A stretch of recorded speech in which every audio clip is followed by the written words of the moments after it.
Welcome to Health Storytellers. This is a place not for quick fixes or alarming headlines, but for stories. Stories of the human body, its remarkable intelligence, and the quiet, powerful science that can help it heal. Today, we're going to tell perhaps one of the most hopeful stories in modern medicine. It's not a fairy tale, but a narrative woven from decades of research, clinical trials, and transformed lives. It's the story of understanding type 2 diabetes not as a life sentence, but as a metabolic crossroads. A story of how the body's system for managing energy, our blood sugar, can in many cases be gently guided back toward balance. If you or someone you love has heard the words type 2 diabetes, this story is for you. Settle in as we begin. Reversing Type 2 Diabetes, the definitive scientific guide to blood sugar control. The journey of understanding type 2 diabetes begins with a fundamental reassessment of a long-held belief. For decades, the prevailing narrative presented this condition in starkly simple terms, a consequence of excessive sugar consumption leading to elevated sugar levels in the blood. This mechanistic view framed the body as a passive vessel susceptible to overflow. However, contemporary biomedical research compels us to revise this narrative entirely. The central plot twist in our modern understanding is this: type 2 diabetes is not, at its core, a disease of high blood sugar. It is a disorder of distribution and cellular communication. The elevated glucose we measure in the bloodstream is a symptom, a conspicuous downstream signal of a far more intricate upstream failure, the breakdown of a sophisticated hormonal dialogue. To appreciate this failure, we must first understand the elegant system designed for energy homeostasis. Visualize the human body as a vast, interconnected economy. In this economy, glucose serves as the primary currency, the essential fuel that powers every cellular transaction, from the cognitive processes in your brain to the contraction of a muscle fiber. This currency circulates continuously via the bloodstream, our metabolic highway. The regulation of this circulating energy currency is managed by a remarkably precise hormonal control center. The pancreas, an organ nestled behind the stomach, functions not as a simple filter, but as a sophisticated biological factory. Within this factory are specialized clusters of cells known as the islets of Langerhans. Of particular importance are the beta cells, which act as master analysts, perpetually monitoring the concentration of glucose in the arterial blood flowing past them. When nutrients from a meal enter the circulation, glucose levels naturally rise. The beta cells detect this increase and respond with exquisite precision, manufacturing and secreting a critical hormone, insulin. Think of insulin not as a mere key, but as a master regulatory signal, a biochemical messenger with profound authority. Its primary mission is to facilitate the efficient clearance of glucose from the circulation by announcing a state of energy abundance to the body's major storage tissues, the skeletal muscles and the liver. These tissues are not inert storage bins. They are dynamic, metabolically active warehouses. Their cell membranes, however, are inherently impermeable to glucose. Entry requires a specialized transport system. In the absence of the insulin signal, these warehouse doors remain largely closed. When insulin binds to its specific receptor on the surface of a muscle or liver cell, it initiates a complex intracellular cascade, a series of biochemical events that culminate in the translocation of glucose transporter proteins, primarily GLUT4, from within the cell to its surface. Imagine dock workers, upon receiving the correct authorization, moving to open the massive bay doors. Once these transporters are in place, glucose can flow from the bloodstream into the cell's interior, where it is either immediately used for energy or polymerized into glycogen for short-term storage. In a healthy metabolic state, this system operates with seamless efficiency. A meal provides glucose, insulin is released, tissues respond with alacrity, glucose is efficiently stored or utilized, and blood levels return to a stable baseline within hours. The hormonal conversation is clear, courteous, and effective. The pathogenesis of type 2 diabetes begins with a breakdown in this conversation, specifically with the phenomenon of insulin resistance. This term describes a state in which the muscle and liver cells, the primary warehouses, become progressively deaf to insulin's signal. The insulin key is still present, and it still fits into the lock, the receptor, but the mechanism inside the door is gummed up. The signal to open is muffled and ignored. From a cellular perspective, this resistance is a form of defense. When the storage warehouses are perpetually overfilled, a condition driven by chronic positive energy balance, often from diets rich in ultra-processed foods and dense in caloric load, the cells initiate a protective downregulation. The intricate intracellular signaling pathways that insulin activates become blunted. Persistent exposure to high levels of both glucose and insulin leads to inflammatory processes within the cell and an accumulation of metabolic byproducts like diacylglycerol and ceramides, which directly interfere with insulin's signaling cascade. The cell, in essence, puts up a closed for deliveries sign because its storage yards are already full. This is particularly true for intramyocellular lipids, fat stored within muscle cells, which are strongly correlated with impaired insulin sensitivity. The body's initial response to this developing resistance is compensatory hyperfunction. The pancreatic beta cells, detecting that glucose is not being cleared effectively, compensate by secreting larger and larger amounts of insulin. This state, hyperinsulinemia, is the body's attempt to shout louder at the resistant cells. For a period that can last years or even decades, this compensatory oversupply of insulin may maintain blood glucose levels within a nominally normal or slightly elevated pre-diabetic range. The system is under strain, but it is functioning. This is a critical, often silent, phase where the pathological process is well underway, yet standard diagnostic markers may not yet raise an alarm. The progression from insulin resistance to overt type 2 diabetes is typically marked by the failure of this compensation.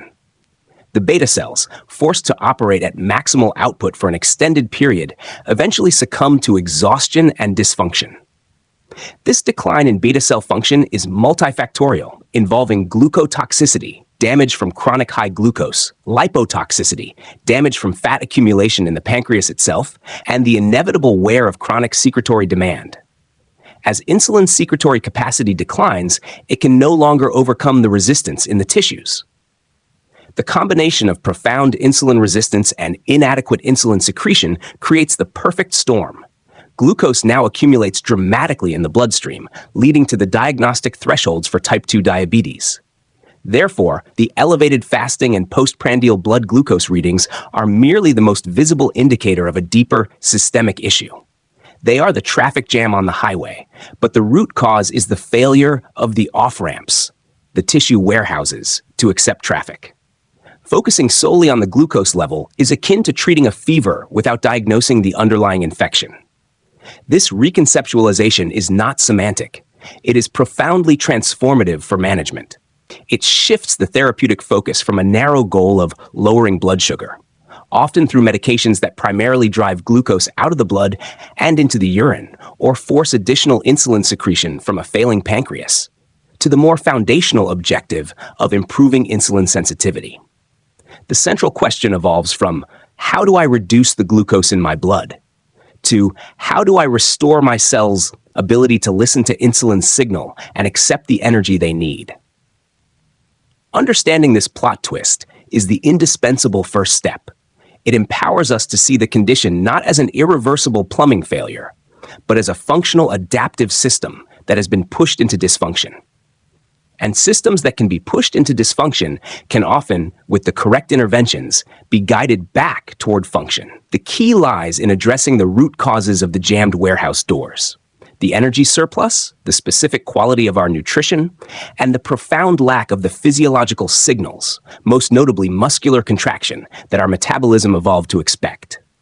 This is where our story of reversal truly begins. If insulin resistance is the central plot of our story, the jammed warehouse doors, then we must now turn our attention to the characters that conspire to create this blockage. These are not external invaders, but internal processes pushed out of balance by the modern environment. Understanding them is not an exercise in assigning blame, but in illuminating the precise levers we can pull to restore metabolic order. Two of the most potent, yet often overlooked, antagonists in the narrative of type 2 diabetes are ectopic fat accumulation and the disruption of our circadian rhythms. The silent squatter, ectopic fat. The human body is designed to store excess energy in specialized cells called adipocytes, which make up our subcutaneous and visceral fat tissue. This is the body's primary and safest long-term energy reserve. However, when these dedicated storage depots become overwhelmed, a state of chronic energy surplus, fat begins to spill over into organs not designed for lipid storage. This misplaced fat is known as ectopic fat, from the Greek ektopos, meaning out of place. The two most metabolically consequential sites for this ectopic deposition are the liver and the pancreas. Its impact is direct and mechanistically profound. Hepatic steatosis, fat in the liver's control room. The liver is the body's central metabolic processing plant. It regulates glucose production, lipid metabolism, and insulin clearance. When fat infiltrates hepatocytes, liver cells, a condition termed non-alcoholic fatty liver disease, NAFLD, it fundamentally corrupts the liver's programming. A healthy insulin-sensitive liver listens to hormonal cues. After a meal, when insulin levels are high, the liver should halt its own glucose production, gluconeogenesis, and focus on storing incoming glucose as glycogen. A fatty liver, however, becomes insulin resistant. It ignores the insulin signal and continues to pump glucose into the bloodstream, even when it is not needed. This is akin to a factory ignoring a stop production order, blindly adding more cargo to an already overloaded delivery network. Furthermore, the fatty liver contributes directly to systemic insulin resistance. It releases excessive amounts of free fatty acids and inflammatory cytokines into the circulation. These substances travel to skeletal muscles, where they further impair insulin signaling and GLUT4 translocation, reinforcing the jam at the warehouse doors. The fatty liver thus acts as both a direct source of excess glucose and a broadcaster of signals that perpetuate resistance throughout the body. Pancreatic steatosis, fat crippling the command center. Perhaps even more insidious is the infiltration of fat into the pancreas, specifically into the islets that house the insulin-producing beta cells. This pancreatic steatosis is a critical contributor to beta cell dysfunction. The mechanisms are complex but devastating. Fat molecules, lipids, within and around beta cells interfere with their ability to sense glucose accurately. They promote a low-grade inflammatory state and can lead to a form of cellular suicide called apoptosis. Essentially, the very factory responsible for producing the insulin key becomes clogged with the byproducts of the systemic energy overload it is trying to manage. This explains the tragic progression from compensatory hyperinsulinemia to eventual beta cell failure. The factory is not merely overworked, it is being physically damaged from within. The presence of ectopic fat, therefore, is not a benign finding or a simple correlate of obesity. It is active, pathological tissue that directly drives the twin defects of type 2 diabetes, insulin resistance and insulin deficiency. The circadian saboteurs, sleep deprivation and chronic stress. The second set of antagonists operates on a different axis, time. Human metabolism is not a static system. It is a circadian rhythm, a 24-hour cycle exquisitely tuned to the planetary rotations of light and dark. This rhythm governs hormone release, cellular repair, and energy utilization.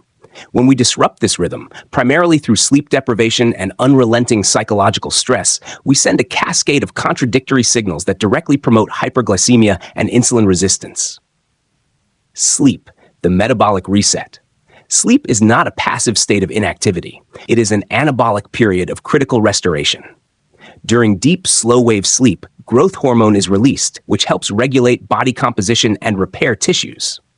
Sleep is also when the brain's energy stores are replenished and the sympathetic nervous system, responsible for the fight-or-flight response, dials down.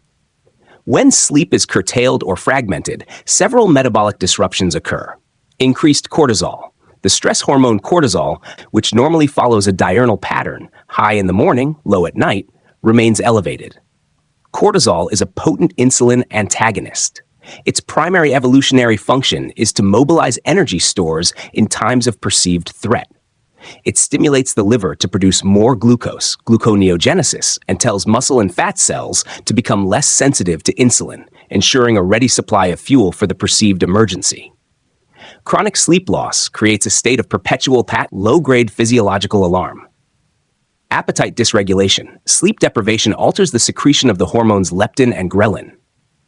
Leptin, which signals satiety, decreases. Ghrelin, which stimulates hunger, increases.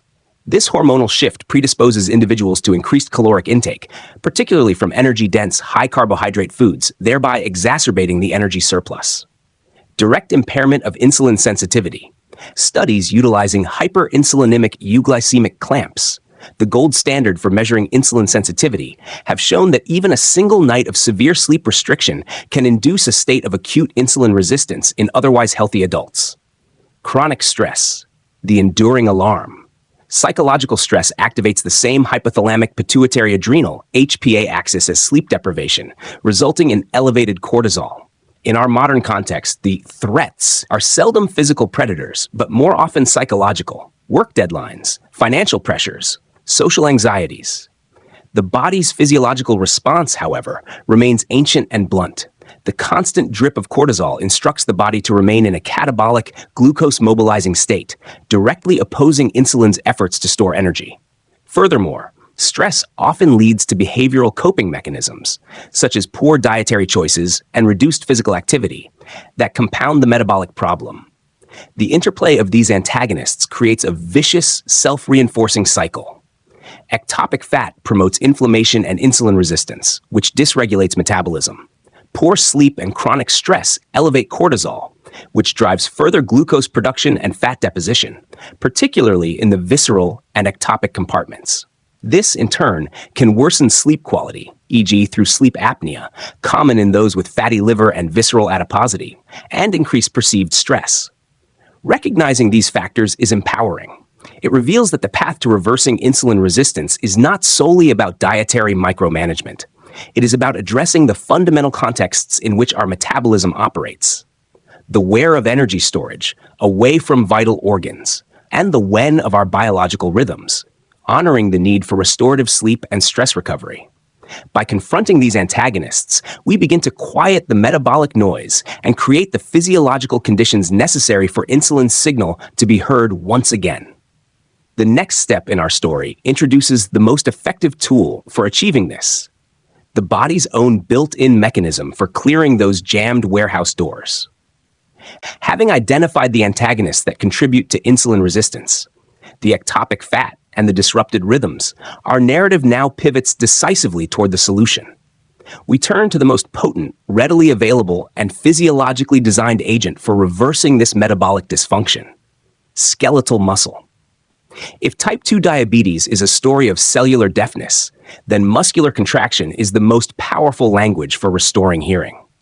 It is the protagonist we have been searching for, an internal lever of change more effective than any single pharmaceutical compound, operating through elegant, evolutionarily honed mechanisms. It is a common misconception to view exercise primarily through the lens of caloric expenditure, a simplistic calories in, calories out model. While energy balance is a component, this view severely underestimates exercise's profound pharmacological-like effect on metabolic regulation. Physical activity, particularly when involving muscular contraction, is a direct and potent stimulator of insulin sensitivity. It works not by forcing the system, but by restoring its innate communicative capacity. To understand this, we must revisit the cellular warehouse door, the GLUT4 glucose transporter. Recall that in the state of insulin resistance, the signal from insulin to mobilize these transporters to the cell surface is muffled. Exercise activates a completely separate, yet parallel signaling pathway. When a muscle contracts, it sets off an intracellular cascade mediated by changes in calcium flux, energy charge, AMP-ATP ratio, and mechanical stress. This cascade, involving enzymes like AMP-activated protein kinase, AMPK, acts as an internal alarm declaring an immediate local need for energy. In response, the muscle cell independently mobilizes its own reservoirs of GLUT4 transporters to the cell membrane, bypassing the defective insulin signaling pathway entirely. The implication is profound. A working muscle does not ask permission from insulin to uptake glucose. It simply takes what it needs to fuel its activity. This insulin-independent glucose uptake is the reason why a brisk walk after a meal can so effectively blunt a postprandial blood sugar spike. The contracting muscles are actively pulling glucose from the bloodstream, clearing the traffic jam via a dedicated emergency lane.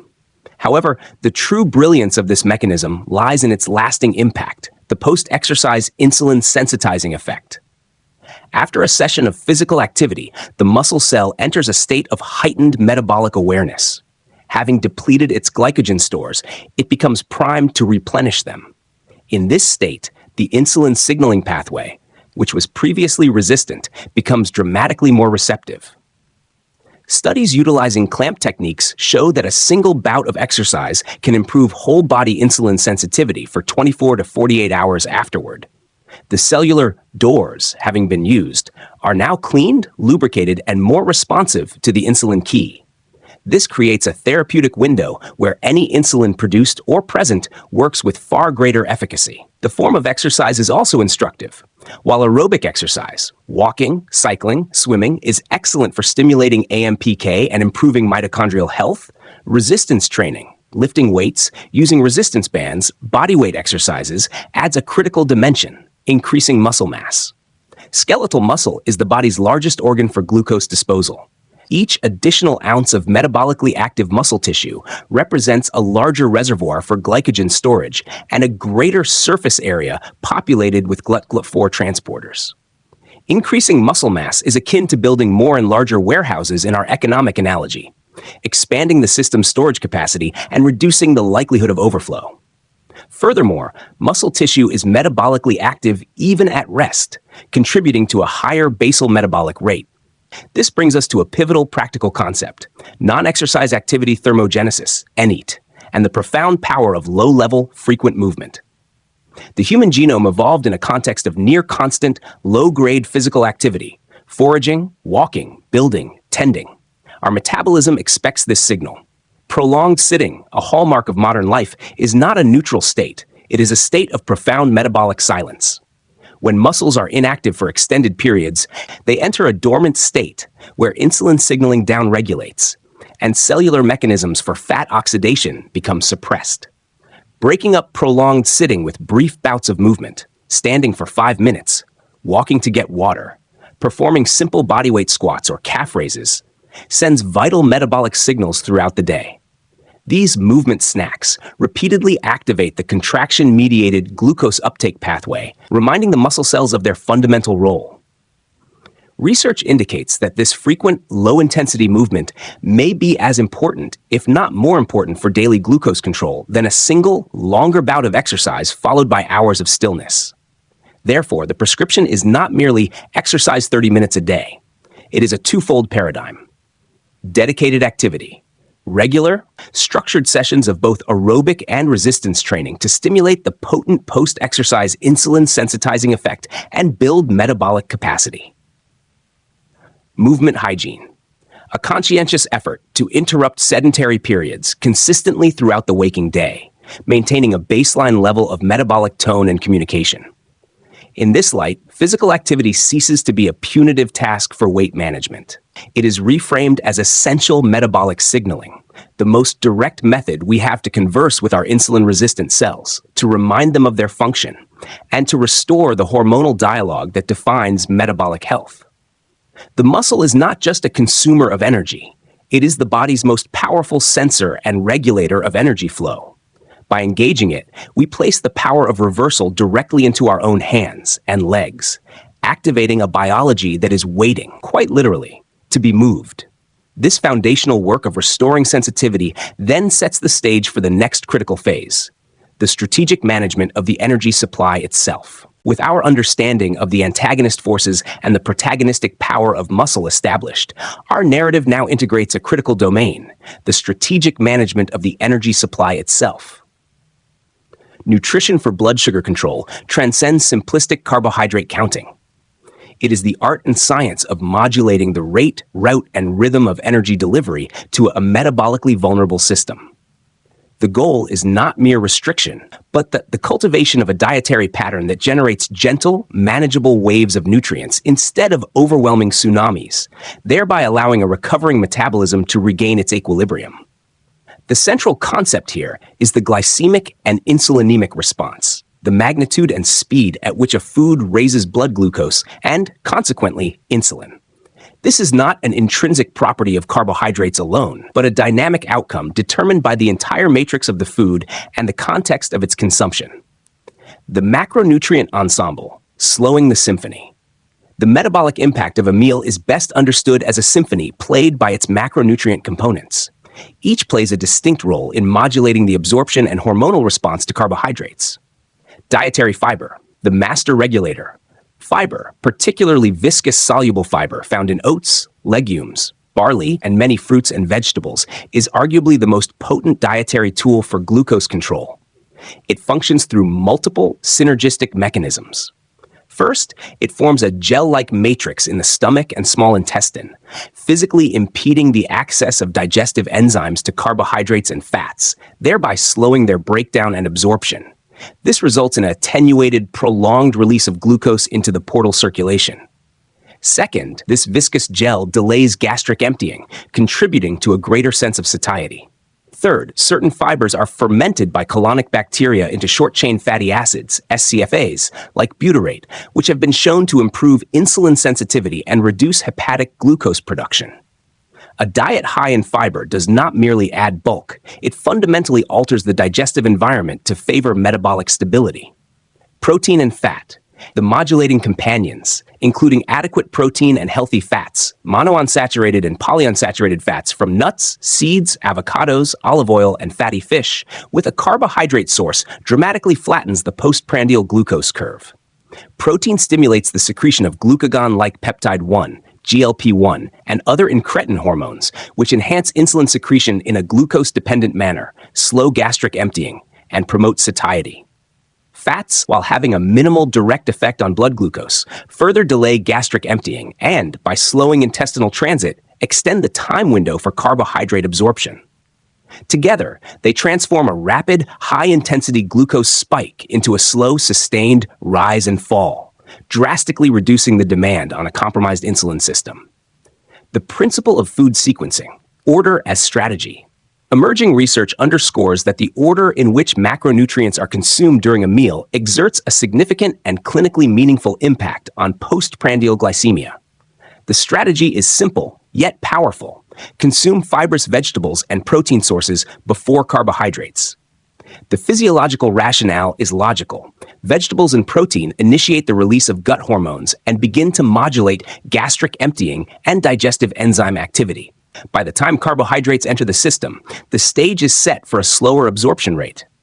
Clinical trials have demonstrated that this simple sequential eating can reduce post-meal glucose and insulin excursions by 30 to 50% compared to eating the same foods in a mixed order or carbohydrates first. It is a behavioral hack that leverages innate digestive physiology to create a built-in buffer.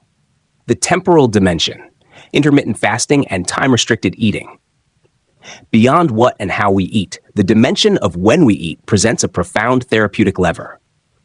The practice of time-restricted eating, TRE, compressing all daily calorie intake into a consistent 8 to 12-hour window, aligns food consumption with our circadian biology and provides the insulin system with a daily period of essential rest.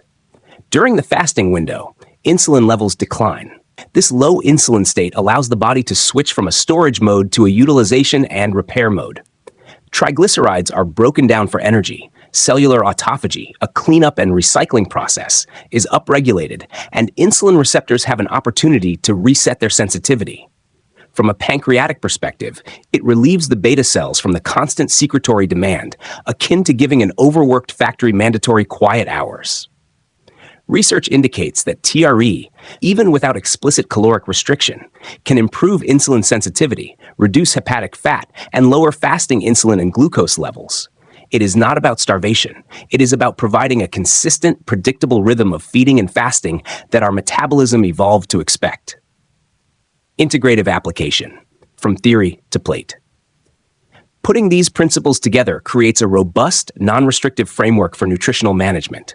Prioritize whole food matrices. Choose carbohydrates that come naturally packaged with fiber, water, and nutrients. Whole fruits, intact grains, legumes, and starchy vegetables over their refined, processed counterparts, flours, juices, sugary snacks.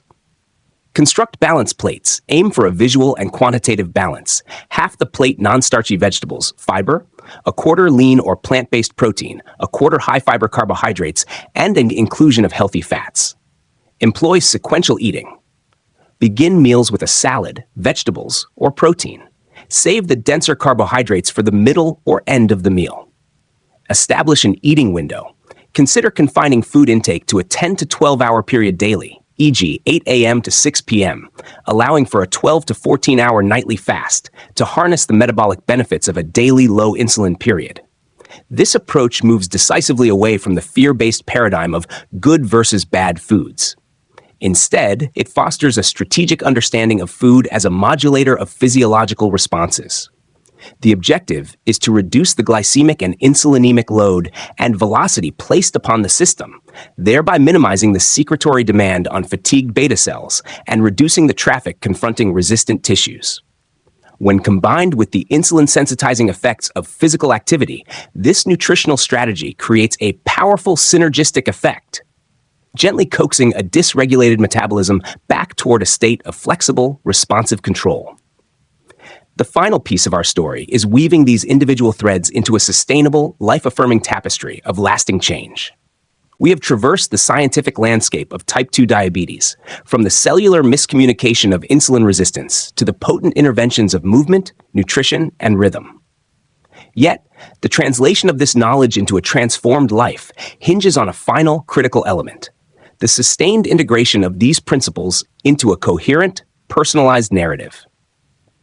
The culmination of this story is not a single dramatic event, but the quiet, compounding power of consistency, the reframing of mindset, and a clear-eyed understanding of the achievable goal: durable metabolic remission. The compound interest of habit. The path to reversing insulin resistance is governed less by the intensity of a single effort and more by the direction and persistence of daily practice. In financial terms, it is the principle of compound interest applied to biology. A 1% improvement in metabolic health each day, a slightly longer walk, one more vegetable serving, 15 minutes of earlier sleep is imperceptible in the moment. However, over months and years, this consistent positive deviation yields transformative results. Conversely, the pursuit of extreme rapid change often leads to a cycle of intense effort followed by burnout and reversion, a pattern more metabolically destabilizing than steady, moderate progress. The neurological basis of this is habit formation. Repeated behaviors strengthen specific neural pathways in the basal ganglia, eventually making the action automatic and requiring less cognitive effort.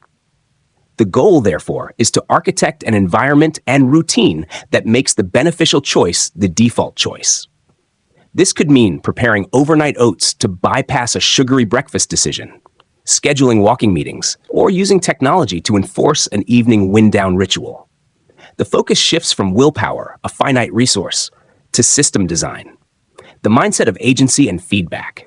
A pivotal psychological shift occurs when one moves from viewing type 2 diabetes as a static diagnosis to understanding it as a dynamic state of metabolic flexibility. This is a shift from a fixed to a growth mindset in the realm of personal health. The body is seen not as broken, but as adaptively responding to its inputs. This perspective fosters agency. Elevated blood glucose is no longer a mysterious, punitive failing, but a clear, if unwelcome, feedback signal, a physiological report card indicating that the body's energy management systems are currently overwhelmed. Modern tools like continuous glucose monitors, CGMs, while not necessary for everyone, can powerfully accelerate this learning process. They provide real-time, personalized data on how specific foods, activities, and stressors uniquely affect an individual's glucose metabolism.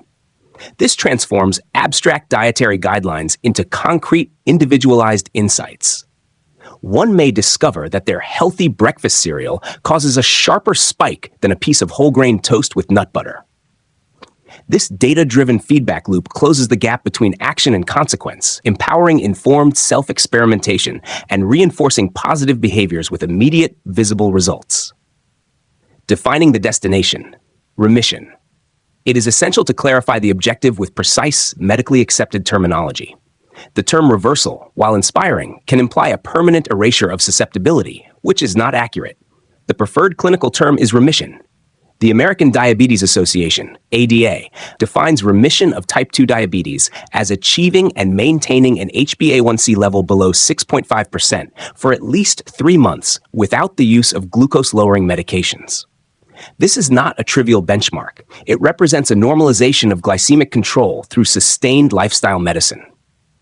Remission acknowledges that while the underlying genetic and epigenetic predisposition remains, The pathological expression of the disease has been halted and, in many aspects, reversed. It is a state of restored function, not an annulment of history. This definition provides a clear, measurable goal and validates the profound success of non-pharmacological intervention. The architecture of a sustainable practice.